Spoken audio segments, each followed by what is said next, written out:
I stood on the step a moment longer than I needed to, the little potted fern sweating in my hands, and told myself I was being ridiculous. It was just Marin. It had been Marin for 19 years, through the bad apartment, the worst boyfriend, the funeral where we held each other up like two halves of a broken arch. You do not get nervous knocking on a door like that.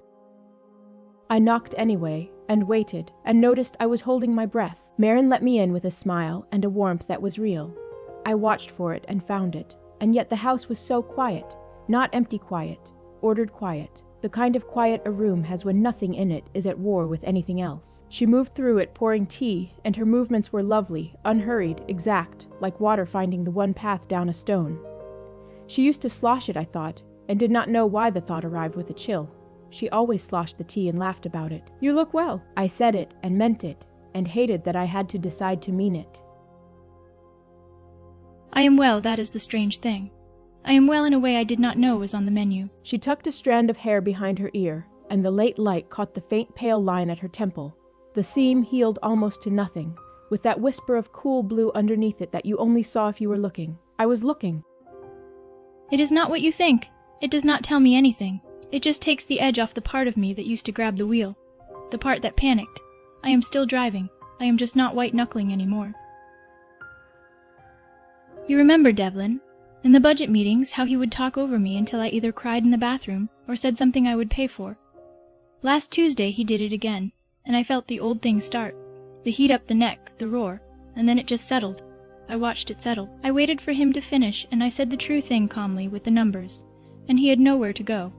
I won, Cass, not by being louder, by being clear. I have never in my life been able to do that." I laughed too, because it was a good story, because anyone would want that. And under the laugh, a small voice asked, "But where did the heat go?" I found myself watching her hands. They rested around the cup, perfectly still, two calm things. My own hands were turning my spoon over and over, and I made them stop, and a few seconds later caught them doing it again. One of us is nervous, I thought, and it is not her, and she is the one who got the implant. The wrongness of that sat in my chest, like a swallowed stone. "Tell me more about how it works." I said it because the alternative was silence, and the silence had begun to feel like being watched. I lifted the cup so the rim hid my mouth.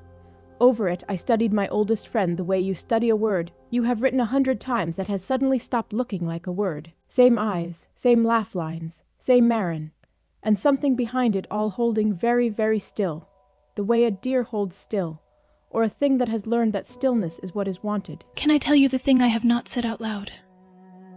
Sometimes I catch myself like this, and the woman in the window is calmer than I am, better than I am, and I think, that is the upgrade, that is who they want me to be, and then I think." She looked down into her tea, into the dark, still circle of it, where her face hung reflected, and where her reflection's expression arrived, just a beat after her own, a held breath of delay, a thin thread of light in the water that was not in the room. "Then I think, how much of this is still me, when it smooths the panic? Is it me choosing calm, or is it choosing for me and letting me feel like I chose? I cannot find the edge anymore, the seam between where I stop and it starts. I used to be able to find it. Now when I look for it, there is just one of us in here, and I do not know which one is doing the talking right now. Honestly, I do not." I set down my cup. My heart was going hard. I reached across the little table and made myself say the thing I had been swallowing since the doorway, because 19 years earned the truth, even when the truth was a knife. "Marin, you are different. Not better different, different. The way you move, the way you wait a half second before you feel things, like you are checking with someone. I keep waiting for you to show up in your face, and it keeps being almost you, and it is. It is scaring me. You are scaring me, and I love you, and I needed to say it out loud." She tilted her head and smiled. The smile came a half second too late, and a half second too smooth, and it did not reach the calm, clear, depthless place behind her eyes. "I know. I can see your heart rate from here. It is all right, Cass. It really is all right." "How can you see my heart rate?" I did not say. The room had gone very cold.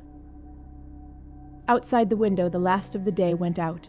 She sat against the deep blue of it, mostly shadow now, and the small cool light at her temple steadied and brightened until it was the brightest thing in the room.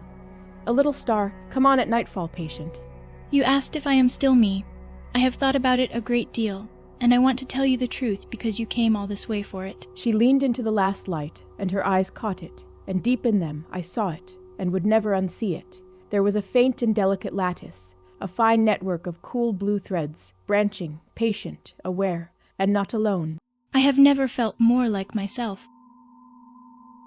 We have never felt more like ourselves." The kettle ticked as it cooled. I did not move, and in the dark glass behind my friend 2 reflections sat at the little table, and only one of them was breathing.